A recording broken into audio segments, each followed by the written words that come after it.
Hello सांग मैंने मुई बाहरी पड़ी आ गोटे मैरेज पेंटिंग करवार लगी जेनटा कि हूँ कुआरमुंडा शिशु मंदिर रोड पाखे मुई से लोकेशन रे पहुँची सारा पर मुई और डेरी नहीं करी सांगे सांगे लेआउट कर देती और डिजाइन माने करी बसती संबलपुर डिजाइनटा आपन के केनता लगुच आपन कमेंट सेक्शन रे जरूर बतावे।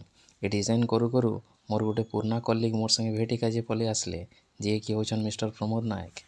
बाहर बहुत जोर खरा पड़ूला से मुई भीतर के पलि आसली आ इंडोर भितर मुझे डिजाइन माने कली। चार्टा हांडी मत डिजाइन करवा लगी दि जाइथिला किंतु सेठी अरुआ चाउल लेपा होता से लगी ब्रश टच करला माने सेटा झड़ी पड़ूला तो मुझे सेटा के थर्मोकोल रे किसी डिजाइन करथिली आ तापर मुझे सेटा के स्प्रे कर देथिली तो से डिजाइन किसी एई प्रकार सुंदर भाव में देखा जाइतिला।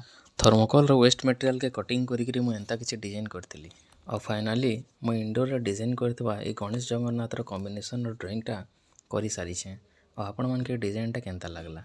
आ मैं किशोर भाई संगे कथा होती से मत खाली गोटे कथा कहले भाई तुम एंता डिजाइन कर जेनटा कि सबन यूनिक आ बहुत सुंदर होता तो मुझे संबलपुरी डिजाइनटा करी बहुत पसंद आसला। आपण मन के केनता लगुचे।